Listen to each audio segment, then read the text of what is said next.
So welcome to the podcast, and this All That Jazz podcast. I have tonight with me Toni Demaio, and she's a psychic. She do blog talk radio as well. You're an author, and you're a Reiki master, and you do all Yes. coaching as well, right? Yes, Transformational I coaching, do. right? Yes, I do, sir. So your story probably started like a lot of my guests, like early on. Um, and were you psychic at an early age? Yes, I've been psychic since birth. Actually, remember my birth, and I've always had Wow. a I've had a close relationship with my spirit guide. So even in the womb, I remember him telling me a little bit of an outline of what the different challenges I would have. I've had quite a wild, crazy life. Wait, how do you remember that? Do you remember like auditory? Do you remember like? I remember everything about it. I remember the actual birth coming down out of a dark place.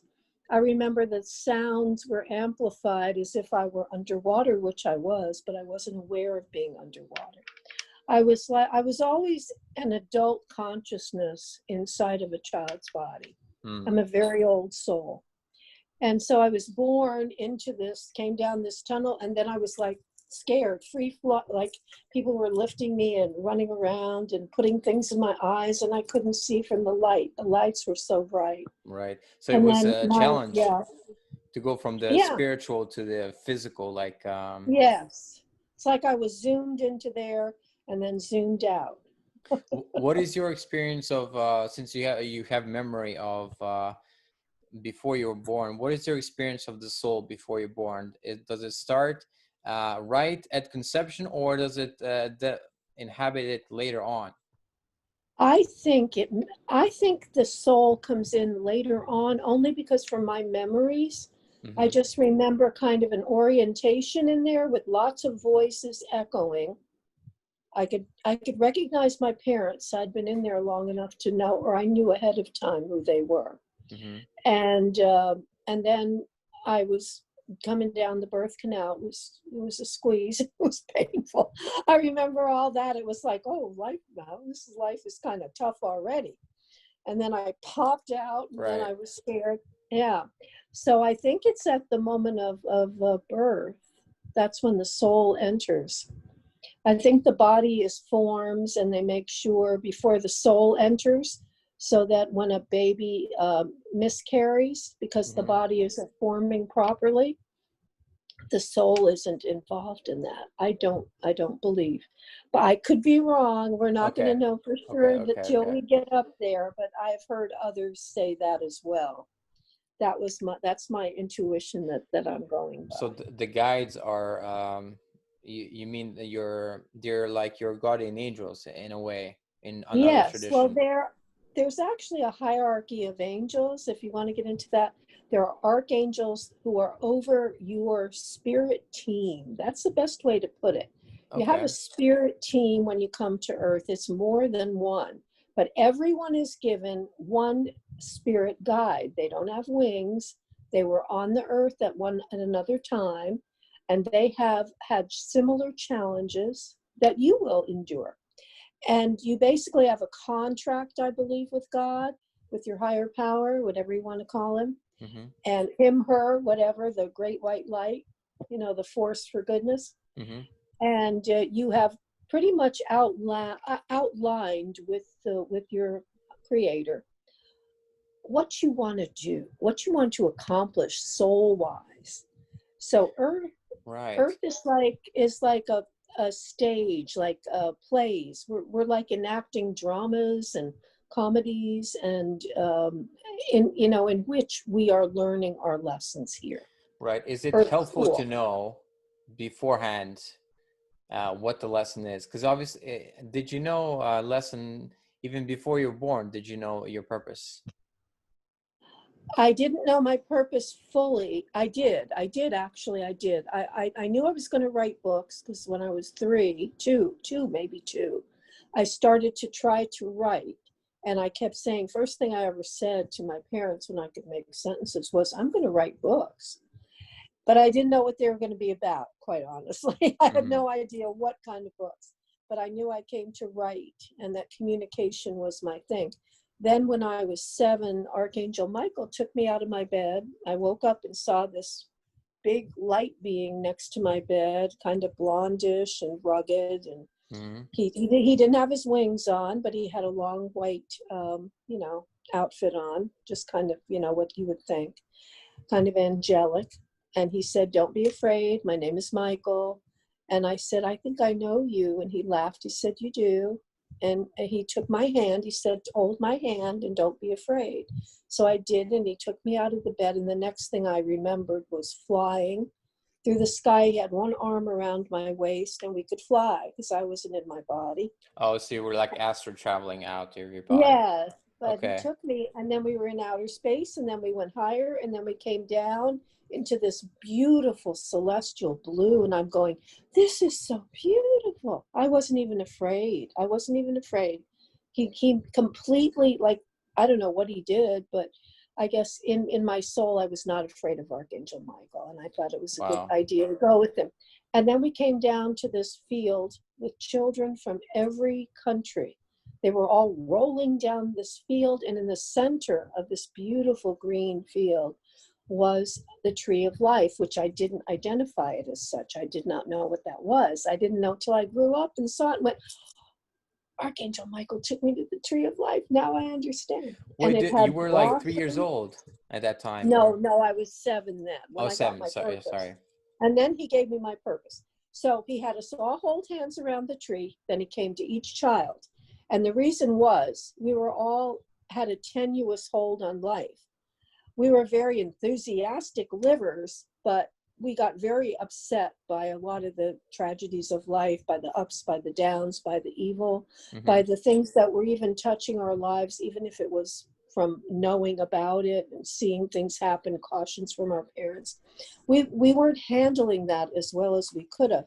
And anytime I got sick from anything, I'd pop out of my body and try to keep on going. Does that still And happen? You no, okay. no, I want to be here. I want to be here Fair now. enough. Well, now that I'm an old lady, I want to get as old as I can and see how long I can do it. I'm ready now. But anyway, he got me down. They got me back in my body. So he came to me. It was my turn to find out. And I'm thinking, I wonder why I'm here. I'm not even worried about getting home. And Mm-hmm. he bent down and he said, "Toni, you are to help to unite all the religions of the world." And I was very into religion and missionary things. And I thought, it just seemed like when I would hear kids fight about on the playground about a Jewish kid versus a Catholic kid versus a Protestant kid, they were all in conflict and kept saying, "You're going to hell, you're going to hell." They did that in the Right. 50s. Right. On the playground, God knows who, they had nothing better to talk about, that they would tell each other they were going to hell. And I'd say, "I don't think anybody's going to hell unless you have to do something really bad. And I don't know about hell." But anyway, so he said to me, to unite all the religions of the world under one philosophy of love and kindness. That's the only true religion. And it'll be a philosophy that will help to unite everyone in oneness. Now, the word oneness, that's the first time I heard it. And I Mm-hmm. thought, wow, that sounds cool. So then I said, "How am I going to do that?" And he laughed. I was the only one who questioned their purpose. I thought, "I'm going to do that, the whole world?" And he said, "No, no, no, no, no. You'll have a whole group of people working with you, but you're one of the people who have come to do Right. this." Do you think religions are at different levels? Like some of them may have a higher insight into this, but others have a higher insight into another aspect, but they're all failing the total love mark. Is that what you're saying? Not really. Actually, what I truly believe Mm-hmm. is that if you study the world religions, which I have, I had an interest in that as I got older, I found that the same message of love is in every one of those religions. Like the golden rule, what Jesus taught us. He said, "Just love one another and do unto others as you want to be treated. Treat them like you want to be treated," is the translation. Mm-hmm. And I think most of the religions, or all the major religions, do feel that way. So that's interesting. What I'm talking about are the rules of religion. Like let's just take the Catholic Church as an example, or we can take the people that are in these cult religions. They have a lot of rules they have to follow, or they're going to go to hell, and God is angry, and just that whole idea that you find in religion. Right. God is not angry. God just wants you to be happy, and God is truly love. And when I grew up and got older and moved to Houston, I found Unity, which is a Unity Church. religious, and it's a church, but it's also a movement of love and kindness, and that is our religion. That's basically our whole thing, and everyone is allowed to come no matter what their religion is. The only famous Unity minister that I know is a guy by the name of Eric Butterworth. Oh, he's amazing. Yes, he's one of the. I just loved his. He wrote those books. Aren't they amazing? He was just amazing. When I have to admit that when I was going through a rough time back about 12 years ago, there used to be a website that had. He used to do a radio, like 10 minutes inspirational talk, and I used to listen to that and get me through, like just those 10 minutes a day. Yes. That really like lifted up my spirits, That's how I feel about Unity. So I can't go now because of COVID-19. So I tune in on Sunday and I listen for the whole hour. The minister sometimes mentions me. It's a huge church here because I run the healing circle, the Reiki circle, and they embrace that. They believe in reincarnation. They call themselves basically a Christian church, but what they take from the Bible is more than anything is just the example of Jesus' life. And they call him the way shower. He came here to show us how to live. But they also will quote Muslim religion. They will quote Buddhists. They sometimes do a Hindu quote. They do Native American, the beautiful philosophy, the white spirit and all of their great spirituality. So we get something from every culture.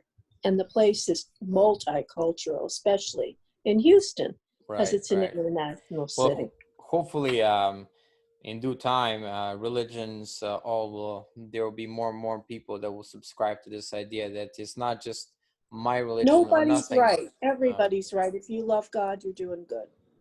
Was it Billy Graham? I think that was a famous pastor back in the day. He used to say the same thing. He used to say that everybody, if you're not Christian, you're gonna go to hell. But then he changed his mind later on, and he's like, it's God to judge. That's what he said.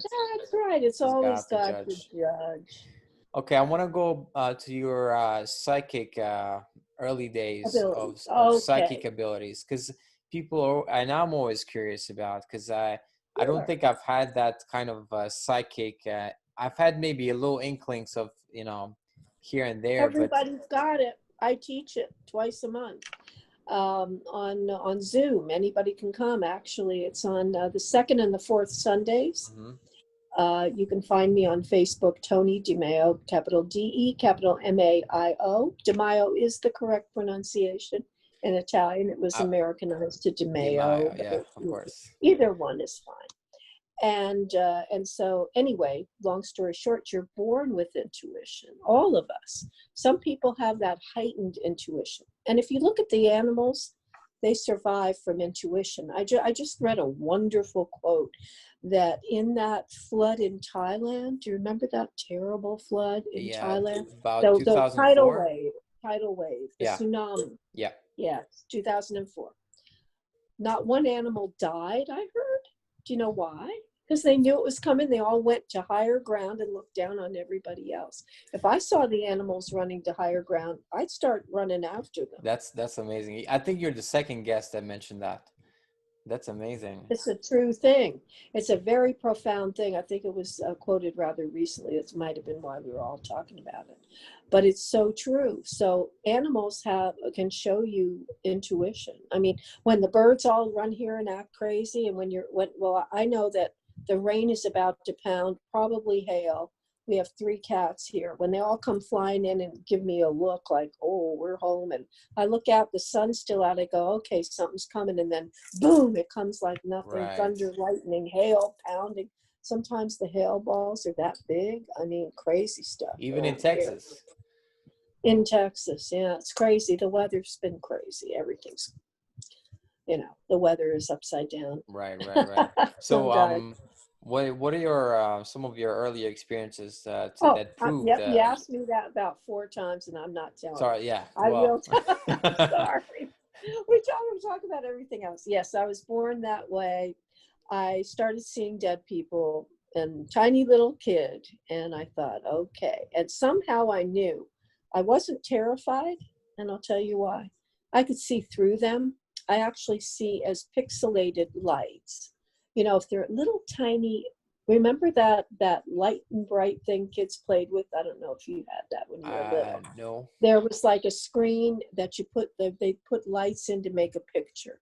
Right. So it was lights, and and the colors of the lights would indicate the clothing or the features on the whatever the image was they were making with the little lights. Mm-hmm. That's how I see. It's all little lights of all the colors of whatever their coloring would be, of whatever dress they have on. But it's just it's clearly not a tangible solid object. You can tell So right away. You can tell I that know it's a right away. ghost, I don't see solid. I but think it it would doesn't be freak you very out. creepy. No, never did. I just went, okay. Well, see, I'm an old soul, and I was prepared for it. So I would say, how can I help you? And I'd be like 2, 3. And the thing would be, this one guy really was, he did upset me. I mean, he didn't terrify me, but it was unpleasant in the extreme. And I yelled to my parents to come and help me. What did he do? And he had a butcher knife. He was some awful thing. See, my parents had moved. My grandfather, who came from Italy, he had bought this 3-family house in Newark, New Jersey, which was at the time, back in the 40s when he did that. I was born in 47. So we were living in that house. That was the first place I ever lived. It was a magnificent, gorgeous, old Victorian mansion. Mm-hmm. So our so-called apartments were like bigger than a lot of houses even now. We had these huge rooms, and my parents had all this Victorian carved furniture. I think they bought all the furniture with the house. I don't know how he got it, but it was scary. The furniture scared me more than the ghosts. Because it looked like there are monsters in the furniture, like gargoyle. I don't Do know you what think was on it's it. because of the Yeah. furniture? Maybe was the furniture did it had some remnants of the old energy, or was it just the spirits Oh, I'm around the sure it house? was. That place was haunted. There were a variety. Some of them were just pitiful, and a lot of times just desperate. Uh, Children would come and ask for help. That would bother me a lot. So I would Really? Like yeah, what would they say? like, I'm lost. Do you know where my parents are? And I would Oh say, my God, I'm that's so sorry, and I don't know. I'm a little girl, and I'd call my mother, and she'd come in, and they'd disappear. a And it was horror frustrating. movie. Yeah, it was frustrating me. I mean, it was so busy at night. It was hard to sleep. And I started to see what I call the gallery. I can tune it out now. I don't see the gallery every night. I just say, all right, I'm going to look at the gallery. The gallery, when I close my eyes to go to sleep, as I fall into sleep, the faces come across. And this time it's black, and the faces are like outlined in white. It's like white against Right. black. And it's like a picture done in white against the black. And I see the faces come. And it's just Oh my the dead gosh. people that might be around. And yeah, I had one that really, she aggravated me. This was last year. And I don't know how she got into my lineup, because she wasn't just a regular person that I could help go to the light. She was showing me herself as a beautiful woman, and she like stopped the gallery and just showed me her, and she kept doing it, and then she decayed in front of me until worms were coming out of her eyes. And I said, well, now I get the idea that you're dead and you want me to know this. Okay, I get it. Now what do you want me to do? Did you just come here to mess with me, or can I help you go to the light? Because I'll get back out of bed, we'll do the little Reiki master ceremony, and I'll open the light for you. Right. And she goes, no, I don't want to go to the light. And I said, well, then get out of my house. And you have to be forceful. So I turned the light on, I got up, I did my symbols, and I chased her out. If she You wouldn't go, I would have had to get this sage. As a Reiki master, they'll run from me anyway. So sage helps, because I do have sage, and sometimes so that helps with clearing the energy of the place. Yes, it does. Also, I have angels in every room. There's a couple up here. You might not be able to see them, but I've got them behind me. And Does that help if you have a oh representation of an yes, angel? angels are good, and the angels are all around us. I sent you that video. Did you see it? Yes, I saw that. I'll Saw my try to little include angel? it within this video, and it's very interesting because you just see a flicker of light shoot across and then shoot it the other way, and it's like, Well, wow. you saw it come down and go up. Did you Yeah, notice that? yeah. But I did the still shot for you. Did you see the still shot? There's two photos I sent. If the still shot didn't come through of the actual angel, I'll resend it. Okay, I saw two videos, Oh, different okay, videos. two. Well, there was, I sent out two videos? Yeah, it was one Okay. of the near the door, and there was one on the near the TV, I think. Okay, then I forgot to send, I thought I sent you the screenshot. I will. I'll Okay. send you the screenshot because I froze. I got the film to stop right there and took a screenshot of it because I had it playing on my phone. And what was the frame? What did it It's show? of an angel. She's caught there. You can't see her features on her face because of the light, but you see there's some type of a little Outline. crown on her head. And then the little body comes down, her feet come down like that. And then it's like these wings are just flapping so brightly. It's just like blinding bright, but you can see the outline of the angel. Hmm. And it's caught on digital camera. I'll send it to you the minute that we get off. I promise. Are you aware that you had any, because I've heard of the concept of soul contracts, like pre-agreement before Oh you're yeah, born. we all have it. We all have it. Oh yeah, we come here to, let's say if we're going to have kids, to have the certain kids we have, that's already predetermined. For the most part, those souls want to be born to you. Once you get here, you can mess up your soul contract. You can decide you don't want Really? to have. Yeah, and So, that's okay. You get forgiven afterwards. You just have to come back and do it next time. but the thing Because is, yeah. most people do not know what they're supposed to do. So No. you're telling me that you can mess up the contract. Well, how am I supposed to mess up the contract? I don't even know the contract. Because your guides and your angels, that spirit team I told you about, is constantly working to make serendipity happen for you, to have the right people show up at the right time. But you have free choice. That's how God makes it harder for us in a way. So you can He say says, no. You can say all no. bets are off once you get here. You outline your soul contract with God's help. He'll, he or she or whatever God is, I'm not going to make any claims on that. I'm not totally sure. I know it's the force for goodness.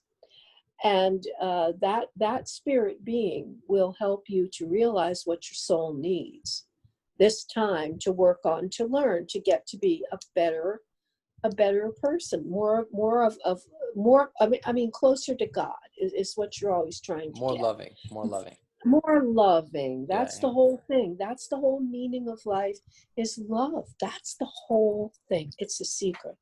It's the secret, and it's so obvious. But it's hard to get there. Free It's hard choice. to get there. Yeah, it's hard to get there, but we all do the best we can. And as a human being, just by definition of human, you're going to mess everything up at times. You're going to drop the ball. Things are going to hurt you too deeply, and you're going to get stalled on your path for a while. And then you come back. When a psychic does a reading, is because I have a theory that when they do a reading, that they see in the future is what they see a potential, but it's not the actual. It might be different potentials. So what you're seeing is something.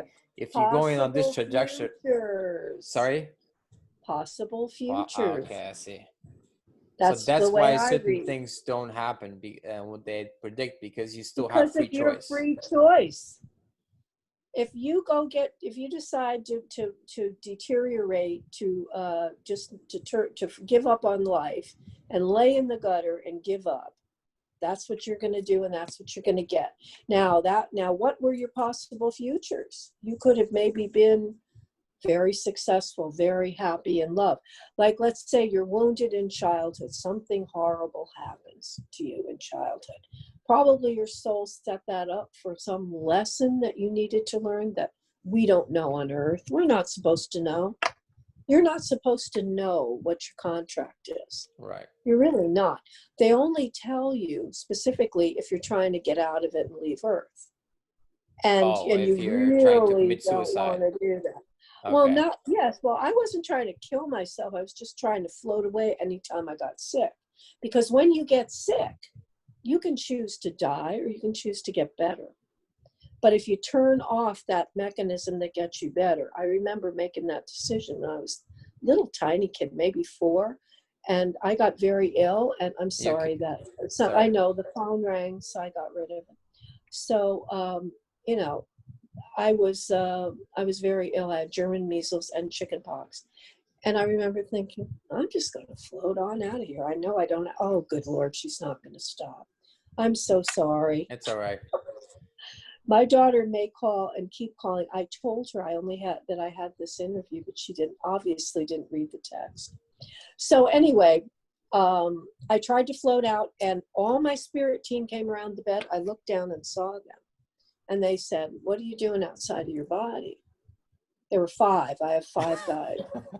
And I said, well, it doesn't feel good in that body anymore, and I'm going to leave. So they woke up my little baby brother, and they started giving me images in my head of my grandmother, who I adored, of my dad. I was very close to him, and of my little brother. My brother looked up, he used to call me Shishy because he had a slushy S.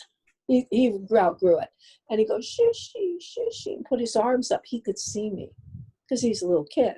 We can see everything a lot of the time. We're little kids. So,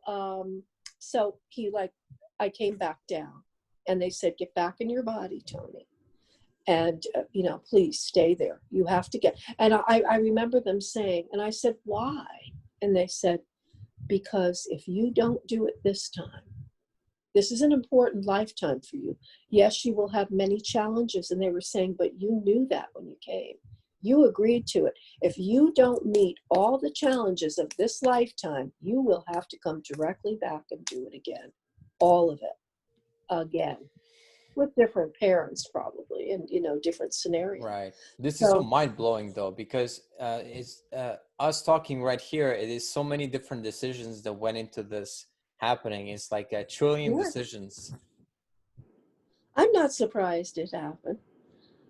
I knew that my guide told me. I was ignoring my messenger because I just put out the books, which we'll put up in a minute. Yeah.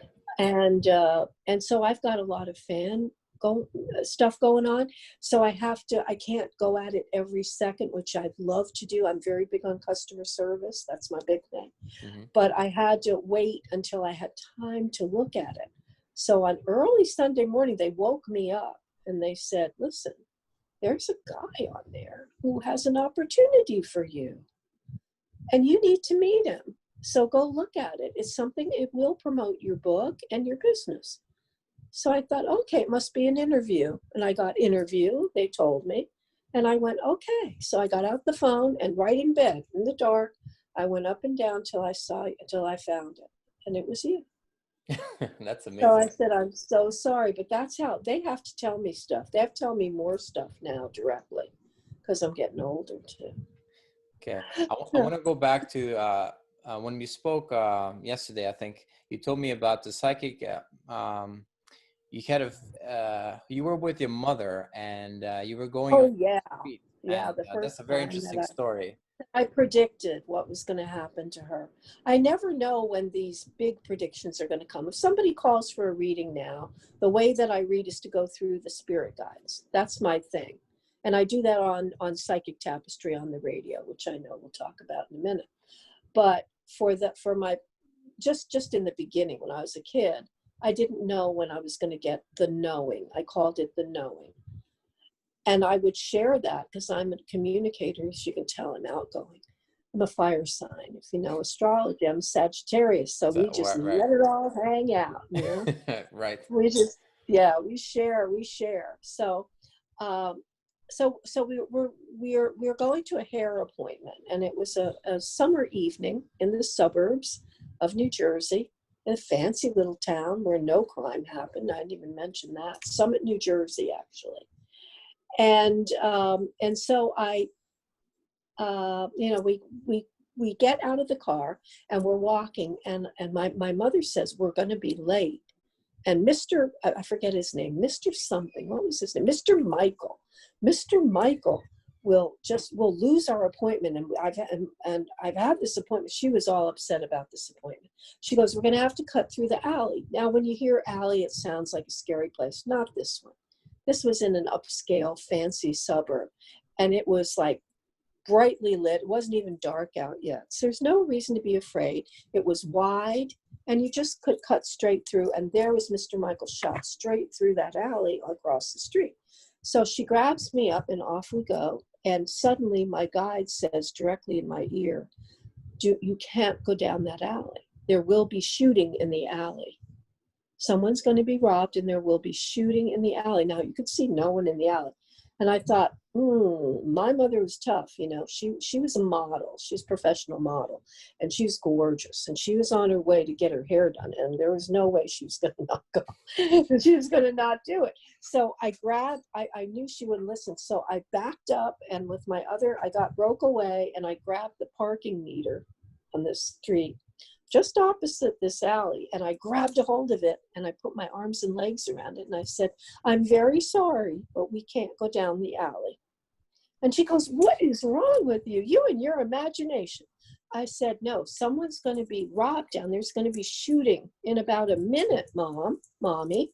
And she said, I am so sick of you making up stories. Just come along. She's trying to pry me off this meter, getting madder and madder.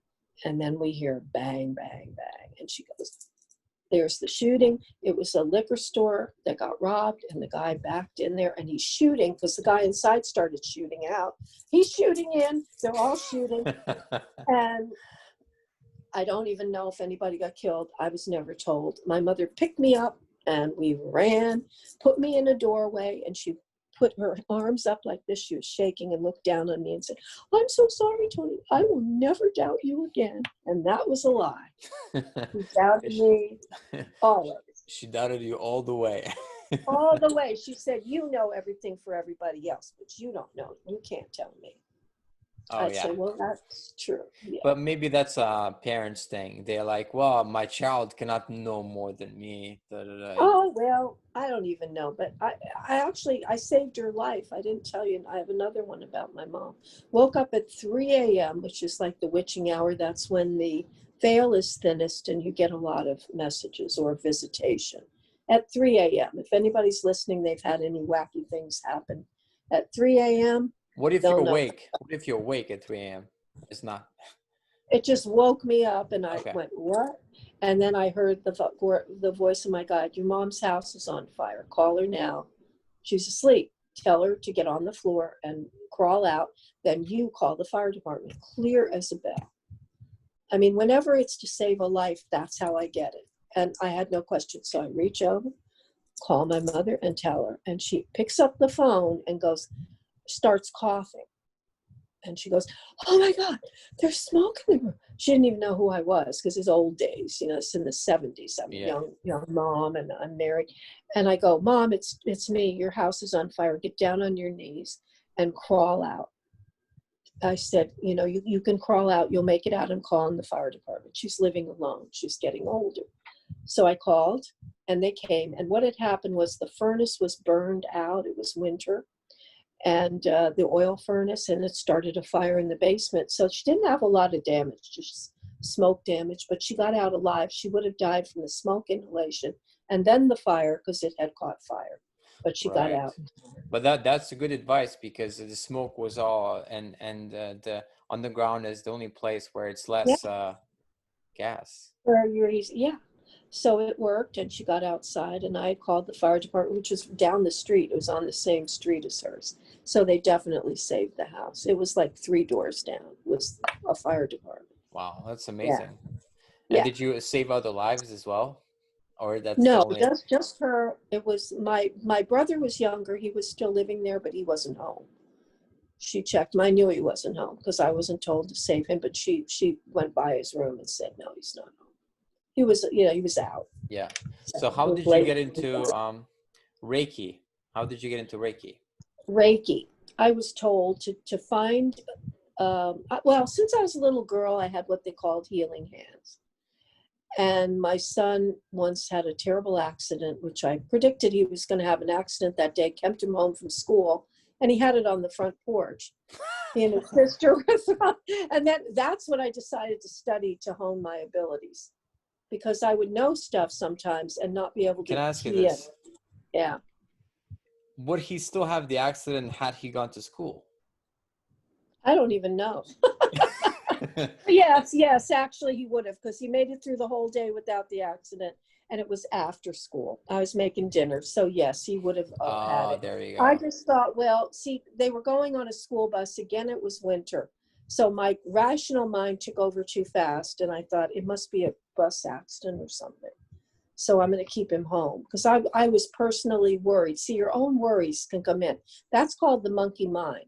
So at that point, I knew I had to find a teacher, so I did. But the accident was freaky. We had a freestanding brick wall in the middle of this porch. We were in a farmhouse then in Pennsylvania, in the Pocono Mountains, in a valley with all these beautiful mountains around us. I had an antique shop on my front lawn, which was what I was doing, and still writing books and being psychic, but I was doing that too. So anyway, so his sister was much littler. She was throwing a ball. They were throwing a basketball back and forth on the porch, and it hit the wall, just the basketball, and the thing went boom. And he, instead of letting it fall, he's an amazing person. So he didn't want it to fall and break. So he ran to grab it, and it was Oh. much too heavy, and it crushed both his legs. His little sister was 7 years old, and she pulled it off before I got outside and never had an injury. Superhuman strength. The angels were helping her. She lifted it, or so she pulled him. Lifted it, and Oh, he crawled out. And he but he still pulled injured his legs, obviously. Oh yeah, but she had it off of him before I got out there. It's a true That's story. amazing. Yeah, well, they were very close, and so then, I took him to the hospital, all of that, and then he had a long recovery. So he's a practical person. He's a Capricorn Earth sign, and he said, we had this old farmhouse. We were up on the second floor, and the only way out would have been, he had always insisted, even when he was 4 and 5, he's an old soul too, that we'd have rope ladders, or they were actually metal ladders that we could hook on our windowsills to always get out. And he'd want to have fire drills. He was 5 once, and he wanted to have fire drills to be sure he could always get out at the top floor. So anyway, so he said to me, I'm not going up to my bed with my legs all crushed, because I can't walk. So bring my mattress down, and I'll lay in the living room floor and watch TV and hang out here till I heal. So we did, which was very smart. So there he is in the middle of the living room floor for quite a while. It was a couple of months. And I was his nurse. And so he would say to me, put your hands on my legs. And I said, why? And he said, because you have healing hands. And I realized I really do. Whenever somebody's sick, I put my hands on them and try to heal them. So fast forward, I have a friend, I'm 50 years old by then. And it's still in Pennsylvania, another part. I'm a marketing manager. And my friend and I are co-managers of this marketing place. And she has MS. And we were such close friends, and she have terrible disability from it. And I remembered I wanted to put my hands on her. And my guide said, now it's time for you to learn this energy healing. And he used the word modality, which I'd never heard that word. And he said, there is something like that, and you will find it very soon. And when you do, you're to take the course. It was expensive at the time. I'm very inexpensive when I teach, because I want people I make a lot of Reiki masters because I'm very inexpensive. But at the time, I paid like $1,000 for Reiki 1, $1,000 for Reiki 2, $3,000 for Reiki 3. Wait, this was But back I in did the that. 70s or something, or By the time I was 50, it was the 90s. okay, okay. So I found it. And how did I find it? Through my friend with MS. I said to her, her name was Jane. I said, Jane, I want to learn how to do this healing with my hands. Now I'd already done reflexology, but that was physical, and you'd hurt people, and it hurt me when it was done on me. My grandmother, who was my mentor and the first psychic, we zoom back now to when I'm 3. She was the first psychic in the family. So good. Oh my God, she's Was she amazing. She was my Italian? mentor. Was she No, Italian? no, it was my Irish grandma. Oh, Irish My grandma. Okay. my mom was Irish, English, all that, and my dad was full-blooded Italian. So she was the Irish, the fun grandma, the big fun grandma. Anyway, so grandma was my mentor, and she did reflexology, but she didn't hurt me when she did it.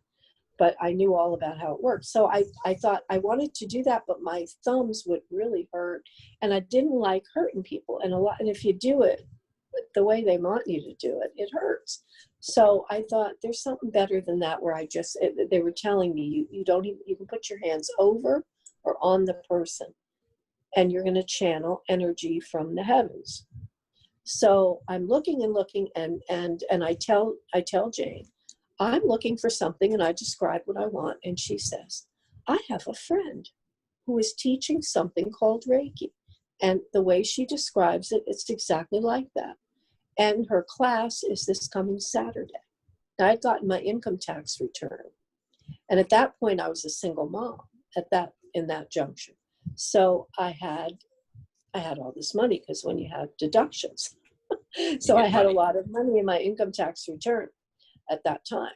So I had the money to go and do it. So I took 1 and 2. Then a few years later, I became a master. But it was exactly what I'd been looking for. And she was a professor at a college, and she had learned Reiki, and she was teaching people. So it was amazing. And from That's that amazing. moment, I have done Reiki every day of my life since that moment. So for about 22 years or 22. more. Okay. Wow. Yes. And I do it on myself, which is how I have all this energy at 72. And I've done it on my animals. I have cats that'll live to 20 because of it. Can I ask you a controversial Reiki question? Sure.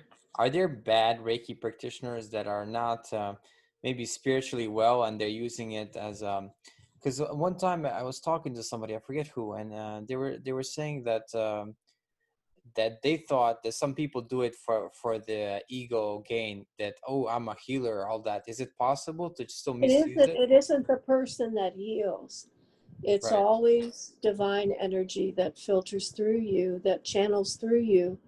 And some people don't get it quite right. They're not as effective as the people who are doing it for the right reasons, as you Okay. said. And ego is always our challenge. But at least that person had the desire to help others in some way. Now, the Reiki master or the Reiki practitioner is only as effective as they have healed themselves. Right. So if you don't have it together, if you're out of balance, if you're not a kind person and a loving person, you won't be anywhere near as effective. And usually those people don't last long in Reiki, just because they don't really, it isn't coming from the right place. So Yeah. they stop doing it. And probably the word of mouth is probably not good as compared to the other people. So they're probably, Or I think it's even more that, people aren't attracted to come to them. yes. They're just not attracted to their energy if they aren't trying to be their best self. Because part of being a Reiki, well, at the master level, is you're supposed to be a really good person. You're supposed to try to be a really good person. You're supposed to get your words right, your actions right with others. You have to operate with integrity in all things. You become a mentor for anyone that you treat or that you teach.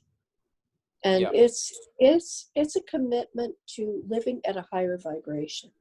Right. And To be not that more it makes loving. you, yeah, Right. not that it makes you any better than anybody else. It doesn't. It's just that you're a soul that's trying to be the very best you can be in every moment, which is living your best life, as Oprah liked to Le- say. yes. Let's talk about you said you're an author. So you wrote several Yes. books, and some of them recently that have become very popular. I think Well, they're starting to take they're off starting like to take off. crazy. Like crazy. People, anybody that seems to read, this is the first one. It's called My Heart Will Find You. And And it's is by this your me. story, or is this a story about how This to become is, more heart-centered? no, this is my life in this book, and it's true, and it's a wild ride. This life has been as wild and adventurous as my past life that I remembered in dreams. This is the second book, My Heart's Adventure, Mm-hmm. and this is the third. The cover is different in the Kindle edition on this one. This Okay. is My Heart's Secret Desire. And there are two things going on in this book. The first one is I start dreaming about this past life at the age of 3. And I have a colorful family. My family was in show business. I was on TV shows, a little kid. So it's not just some old lady's boring story. It's pretty compelling in both stories. That's what I'm hearing as feedback.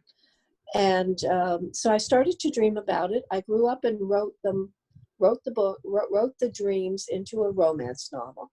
Went back to college, switched my major from theater. I was an actress first and a singer, and I did musical theater and cabaret for years and years and years. Is one of the things I did. Very Done a lot interesting. of stuff. Very interesting. Done a lot of stuff. And anyway, so I go back to get better at the writing. And the teacher says, you have all this intricate details about 1797 and after the early 1800s in this story. And it sounds like you know what you're talking about. But if you can't put this out without checking it, because what you've written is a historical romance. So I go, okay. So I go check. And where do I go to check? I'm living in New Jersey at that time. And I go to Princeton. It was a bit of a drive from my suburb, but I went to Princeton because they had a library that was reputed to have intricate history information on the old microfiche, which is what they had in libraries. I don't even know if they still have it, about every state. And I needed to know Ohio history because these people were on a wagon train going west from Boston to Ohio in that year. So I go and I look and I actually find it's all true.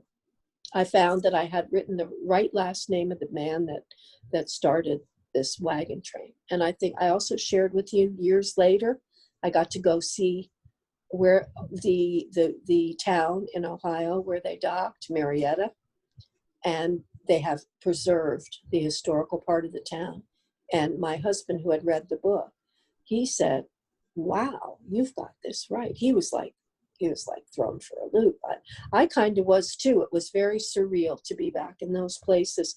I felt like, ooh, I'm here, I'm there, I'm back there. I kept seeing more stuff. It was just amazing feeling. And Wow. and as we came up the hill that we had docked at where the plaque was, they now had stairs so we could climb up. And when we was getting close to the top, my husband said, now in the book, she comes to the, from her barge where her wagon was put on in her wedding dress and walks up here. She has to get married because she's orphaned on the trip. And she has to marry this old minister who's just Wait, not what she wants I'm sorry. Is it the in the past person life. in the past life? Was that you? Yeah. You were I've the been lady. dreaming about being her since I was 3, and I had that waking vision. I think I've mentioned that to you yesterday, of being in a wagon that was on fire and having to get this woman out of the wagon who was with me, and looking down and seeing I was a young girl, and I was a little girl then, so I was shocked to see her, but I knew that it was me, and So I this, pulled her out, so this is and all the part of the Indians. books. Yeah, And the Indians are circling the wagon train, and I could smell them. I could smell that they put that bear grease on their face. It was a stench. And as a little kid, I just got that smell, and because I'm watching Hopalong Cassidy sing. The Indians were coming over the hill, and that's when that triggered it. When they loomed up like over the hill, you know how they would come, and then the people down the valley would see it and go, oh, you know, here they come. And that happened in my past life, and it's very terrifying. It was real then. And they came down, and I was so scared. Oh, no, that was terror. It's like and a then movie after, scene. It's like a it was movie like scene. like watching it. It was like I was gone and watching a movie. So I came out of it, and I said to my parents, "Hey, do you guys remember the wagon train?" And they're going, what? Yeah, okay. More imagination from the crazy kid that we have, this little drama queen. You know, that's what they thought. But anyway, I found out all of it had been true. I want to also mention to people that you have gone into radio as well. You have a radio show on Blog Talk Radio. Blog Talk Radio is going on 6 years now with Ken Kessler, who is a musical intuitive. I do my angel spirit guide connection readings. We give live readings on air to the callers that we've never seen, don't know anything about them. And we've been doing that for years.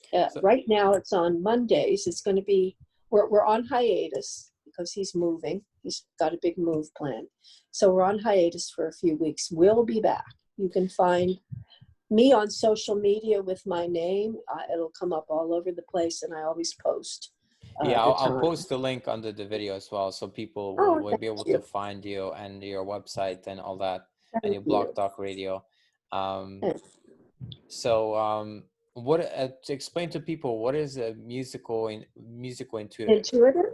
Yeah. Well, he's got this. It's just the way his abilities have expanded.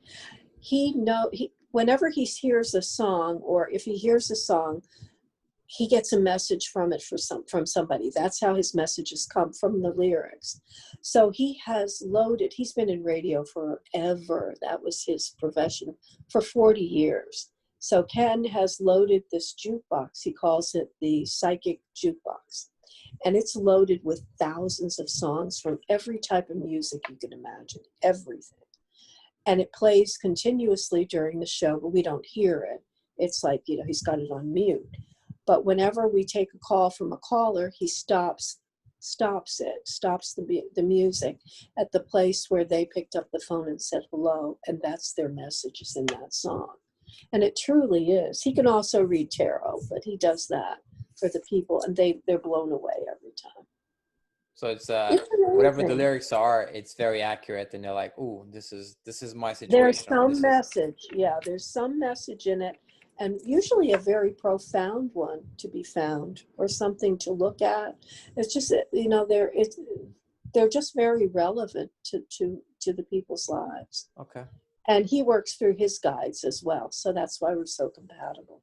We both believe very strongly in listening to your spirit guide. You can, the closer you can be to that guidance system, to be more open you can be to receiving guidance, your life goes smoother. And if you say, guide me every morning, dear Lord and angels and guides, guide me. I'm ready. I am open to guidance. I need it.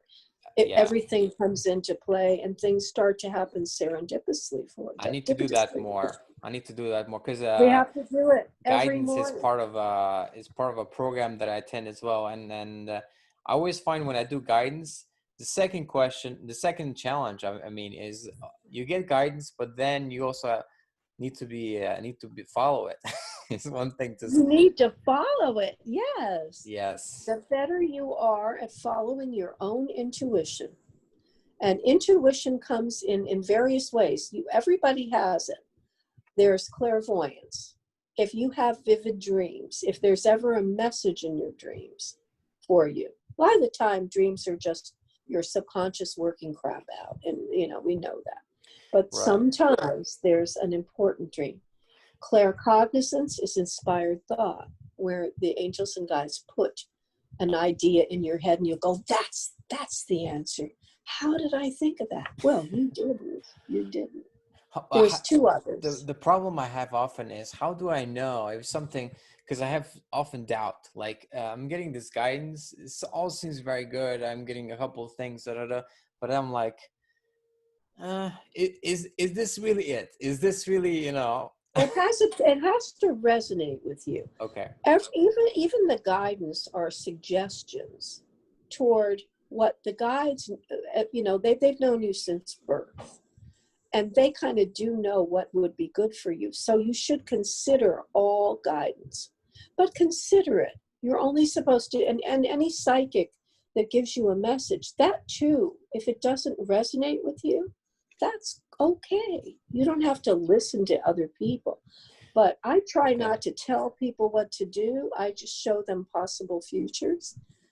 And of course, it's all their decision. When you say resonate, does that mean it has to feel like something inside you? Feel You're like, right. yes. Feel right to you. You're like, you get Nobody excited. knows better. You get excited. Yes. Or you get like a feeling of lightness or something. It's not heavy. It's not heavy. It's not heavy. Whatever lights you up is good. That's what you need to be doing. The things that make you most alive. That's what we need to do.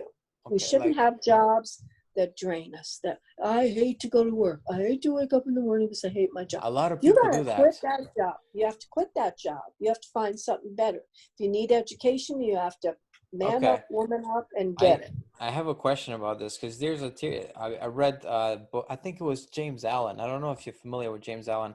He was saying that something along the lines of, it's because you hate what you're doing that you get more of it. Like he was saying, to become more, even if you hate your job, to like it more, and then that way you're gonna improve. Is that something you subscribe to? Yes, you can change your life, change your attitude, change your life.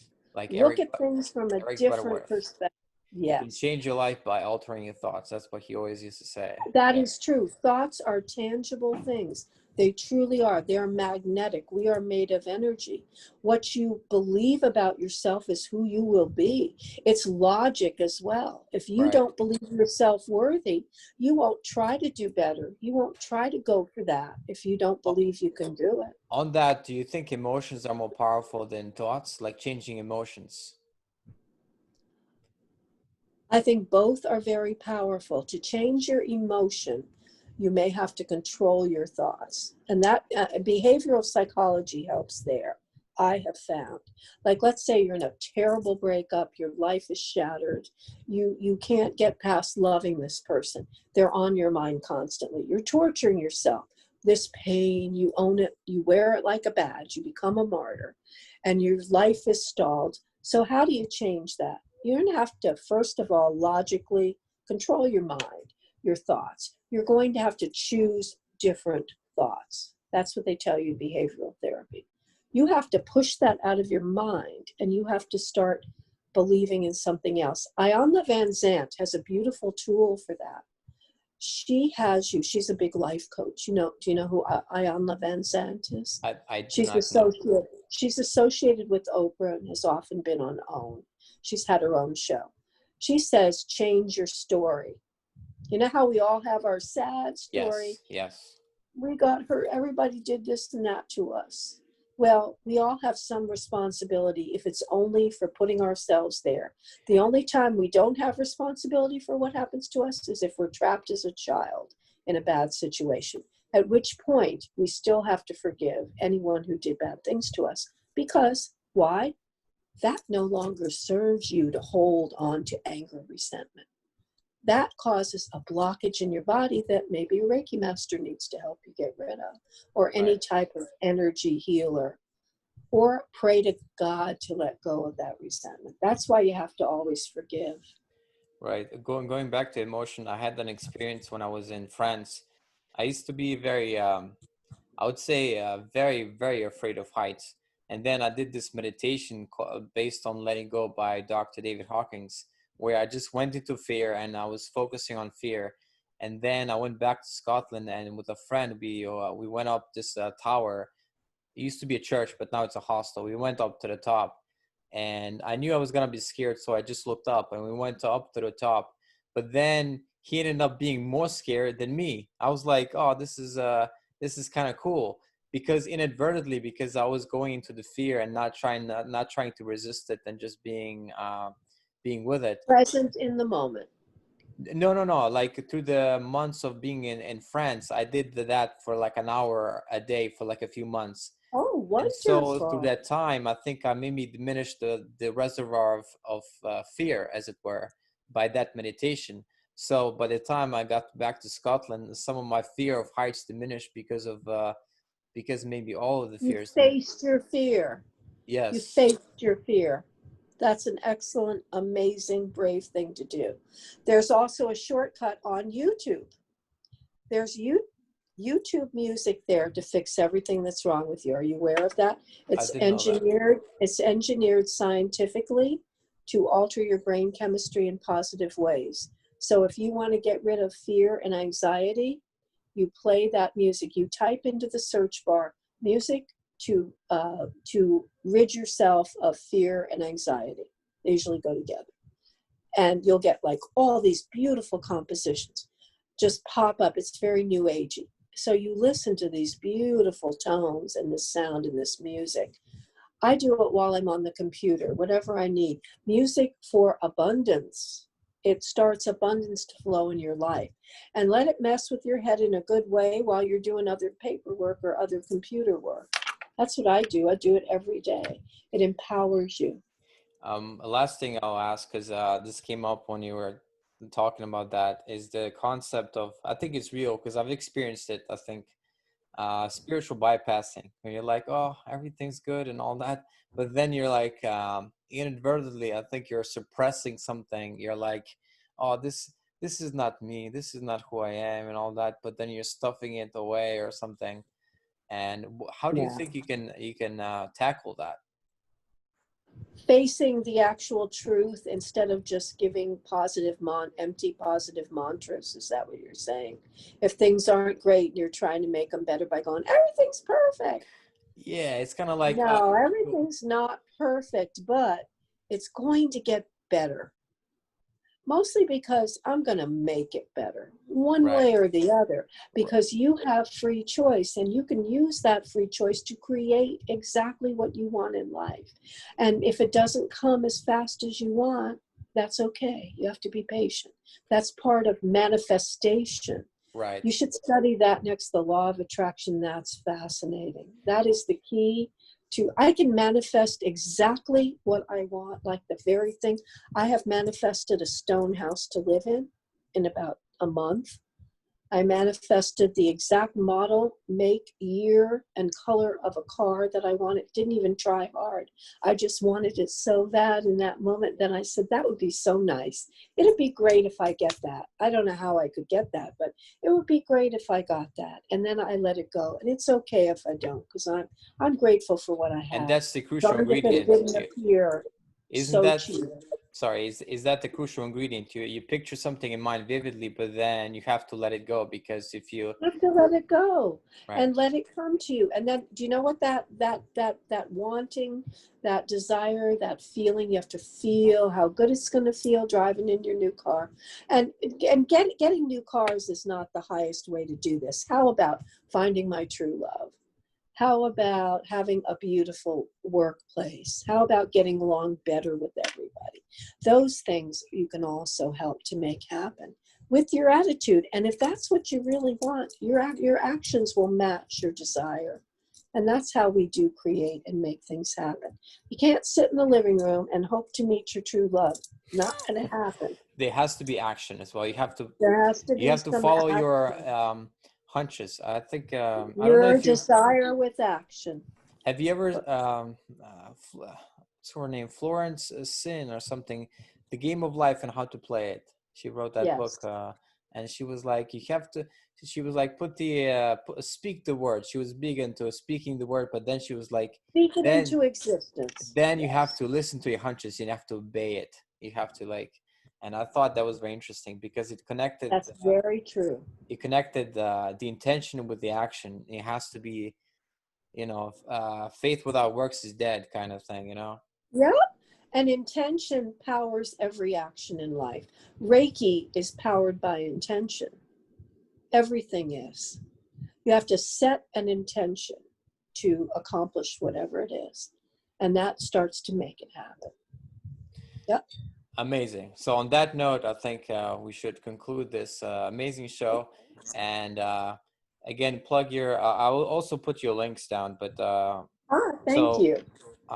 You are, I know you said your rates are low, so many people might seek you out. So you had do Reiki, you do psychic teachings. Yes, I do. I'm psychic. I'm $40 an hour for everything I do, and I'm $20 a half hour if somebody really needs help. And if you have no job and you need help, I'll help you. I can't help it. That's just I give back too. And I run a free Reiki circle at Unity of Houston. We're on hiatus due to the pandemic, but we're online, so anybody can come to the Reiki circle. You'll find links to that all over my Facebook, and I will post before Reiki, second and fourth Saturdays. And this book, the one thing I wanted to add to the first book in the trilogy is not only do I find out that the past life is true and that these people had lived, but the people in this lifetime were in that lifetime with me. Now they're playing different parts, Wow. But we all came back to learn different lessons this time. And I also find that true love never dies. And there is a great love that survives the centuries to come back in this lifetime. And I couldn't run and I couldn't hide. And that's in here too. It's a great love story as well. It sounds like And it'll be a great movie someday. Wouldn't that be great? It's been talked about being a movie in the past. I had a screenwriter interested back in Pennsylvania. He didn't have enough connections to get it done, but he was very excited about it. Maybe it's not the right time You yet. never know. No, I know. It wasn't the right time. This was 15 years ago. Oh, okay. And that was the problem. It actually came out in a shorter version, truncated version that got ripped up by a traditional publisher back in 2014. And it didn't do that well. And I knew the time wasn't right. And I took it off the market and I fired the publisher. And then it's the editors. I found a better way to go. I've heard stories from my favorite contemporary philosopher, I'd say Thomas Sowell, that editors just destroy a lot of things. So he would just insist on having his book published just without any edits whatsoever. And sometimes it would take a long time. Yeah. Oh, yeah. You kind of have to have edits. The author can't judge what has to be in there to the most part. But they chopped a whole book out of my book. Granted, it was too long a manuscript, but it should have been 3 books instead of 2 the first time. And when I found out what they took out, it was all the good stuff, all the romance. And I thought, what on earth? So I had to I had to take that down. Oh, one thing I forgot. You also do transformational coaching. Is that right? Yes. That's an amalgamation of all my bag of tricks. And whatever a person needs, I have something that'll help them to do that. And what I basically do is figure out what you really want to do and what you want to accomplish and empower you. Help you to empower yourself in order to achieve that. And if you're doing something, one small thing every day towards your big, massive goal, there's a satisfaction to be had because that big journey starts with the first step. And if you make one step every day, there you go. There we go, everybody. Toni Demaio. Thank you, Matt. I just think you're adorable. I'd love to hang out with you again sometime. You're just a little wonderful person. You are a wonderful person. You are a bright light in this universe. You're going to go far. Okay, enough. That's right. Enough of that. It's true. It's true. Thank you for being on the podcast, and thank you everybody for listening. Thank you all. Bye-bye, everybody, and I love you all. Love you all.